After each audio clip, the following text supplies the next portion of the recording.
bientôt ou bienvenue à vous, auditeurs, auditrices, sur la chaîne de la Fibromyalgie Academy, une plateforme créée par des soignants en algologie qui vous livrent tout leur savoir et expertise de terrain sur la fibromyalgie. Vous voulez vivre mieux? Nous vous accompagnons. Dans ce podcast, nous allons discuter avec vous des moyens pour agir sur la dépression fibromyalgique. Et il y en a, rassurez-vous. Tout est de savoir à quel endroit du cercle vicieux il faut agir. Gardez espoir, à la fin du podcast, vous saurez tout ce qu'il faut faire pour sortir de la dépression ou l'éviter. Bonjour à tous, je suis Marie-Lou, thérapeute et infirmière en algologie et soins palliatifs et souffrante de fibromyalgie à temps plein depuis 20 ans. Pas la peine de vous dire que je comprends mieux que quiconque ce qui peut vous soulager. Et on discute tout de suite des possibilités pour limiter ou pour casser le cercle vicieux de la dépression qui accompagne très souvent le patient fibromyalgique.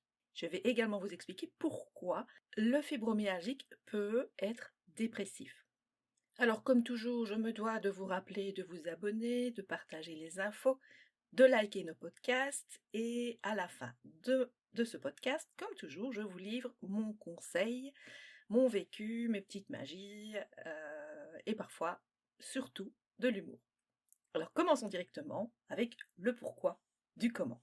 Le cercle vicieux que je vais vous expliquer ici, le cercle vicieux de la dépression, il est le même pour chaque dépression. Mais ici, je vais vous l'expliquer avec les symptômes et les répercussions de la fibromyalgie. Et on va commencer par le kilomètre zéro de la dépression. Pour le patient fibromyalgique, la porte d'entrée pour la dépression est principalement l'étape numéro 1 du cercle, c'est-à-dire la douleur et la fatigue associées à la douleur. Donc, ici, on est à l'étape 1 des 5 étapes du cercle vicieux de la dépression. Étape 1, douleur, fatigue associée à la douleur.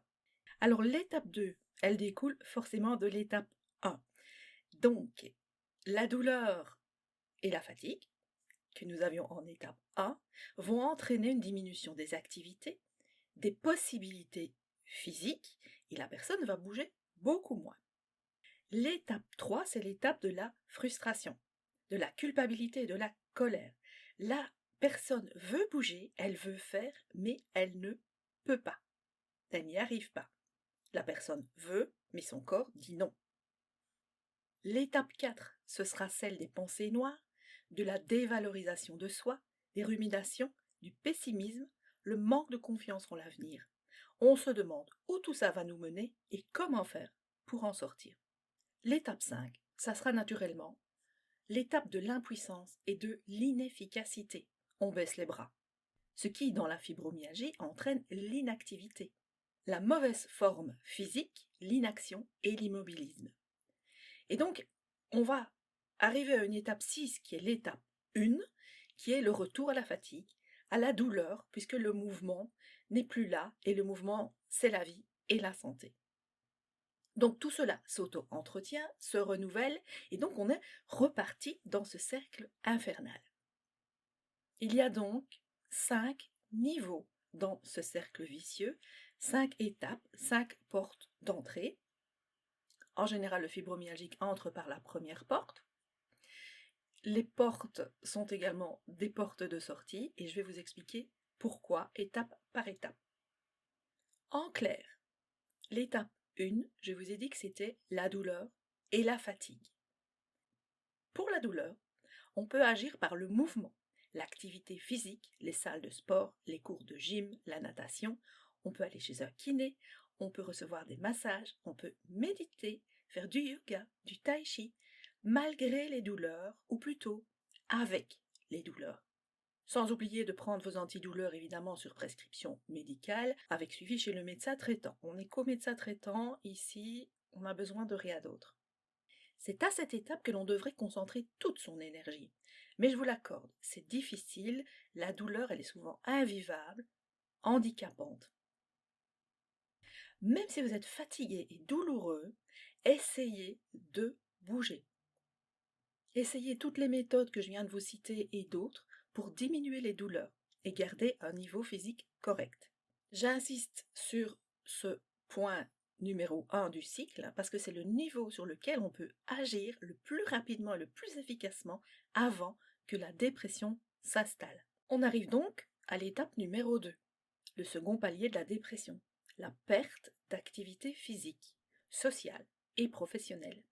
On diminue, on arrête tout, on ne sort plus, on ne se sent plus capable, ou on n'est plus capable, on s'isole consciemment ou non. Et dans un premier temps, on n'a pas du tout conscience de ce qui se joue et de la dépression qui prend racine.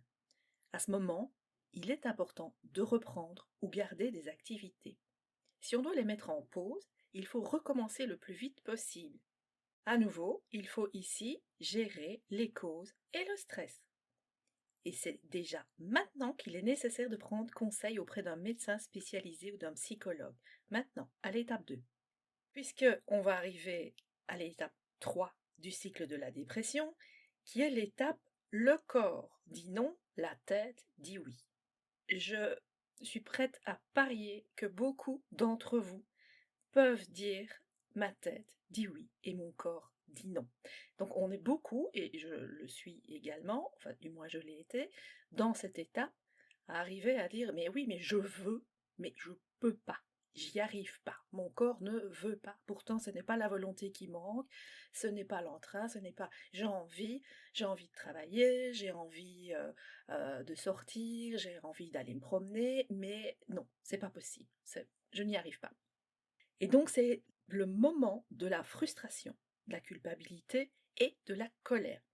C'est à partir d'ici, et au plus tard, maintenant, à cette étape-ci, qu'il faut agir avec un médecin spécialisé, voire déjà à cette étape-ci un psychiatre. Parce qu'à cette étape-ci, pour certaines personnes, il sera peut-être déjà utile de prendre un antidépresseur ou une autre molécule que le psychiatre va prescrire selon votre mal-être personnel.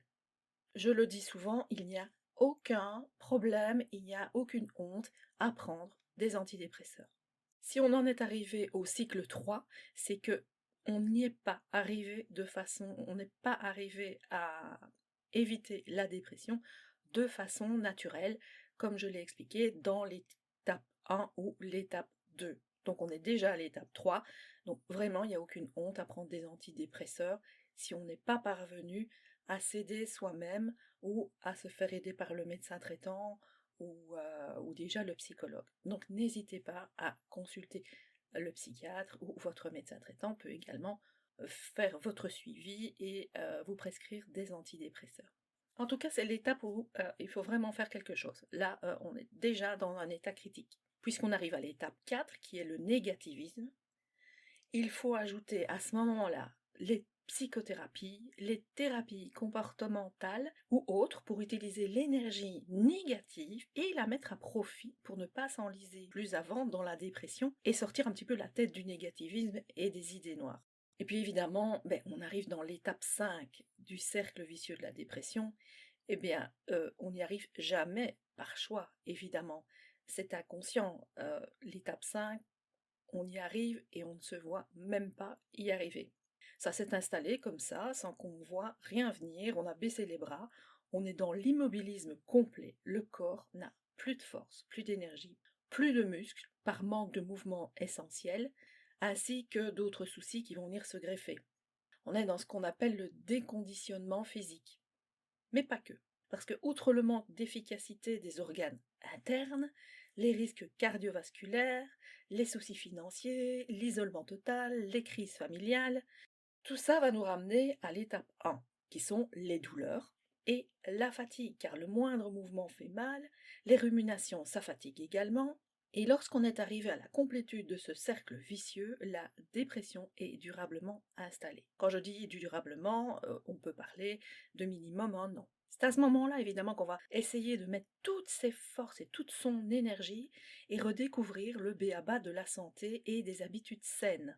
Après le mouvement, il faut réapprendre l'alimentation, le pouvoir des habitudes. Ça, je pense que je le dis souvent, mais les habitudes, les horaires fixes, c'est très important.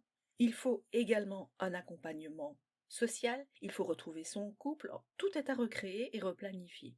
Et parfois, dans ce cycle 5, on assiste à des ruptures avec la société de personnes qui ont tout perdu. Elles ont perdu la famille, leur statut, leur travail et leur logement dans le pire des cas.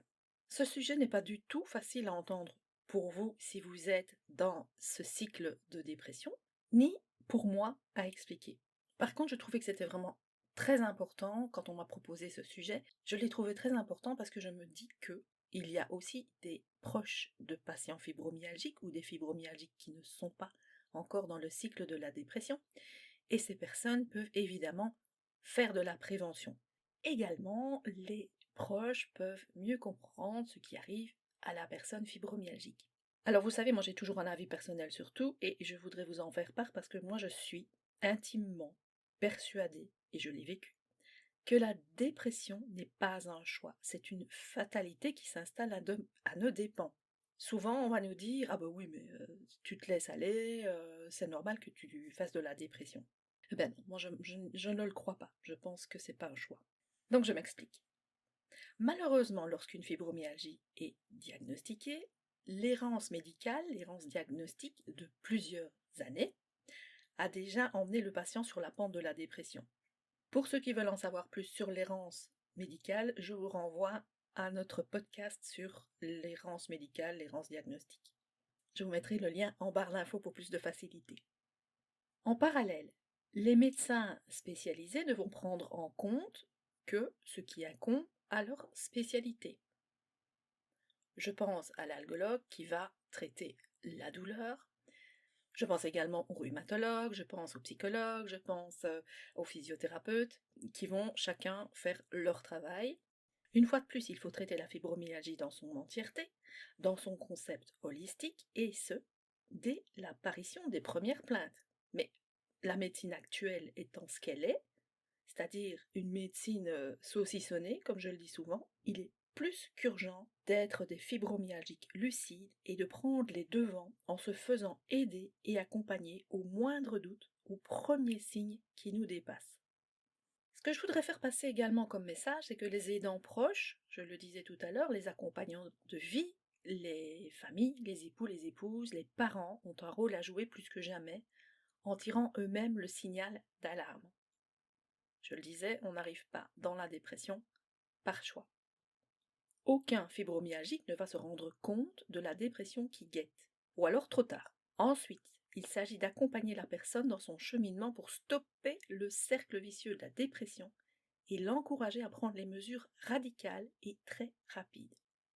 Il est de toute importance de savoir que la dépression, on ne commence à en sortir que lorsque l'on peut la nommer, prononcer à voix haute le mot dépression ou dire « je suis dépressif, je fais une dépression ».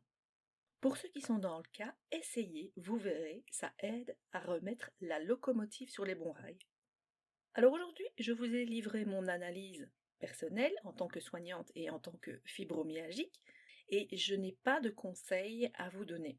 Si vous avez des astuces, des petits conseils, des choses qui marchent pour vous et qui peuvent aider, n'hésitez pas à les écrire dans la zone commentaire.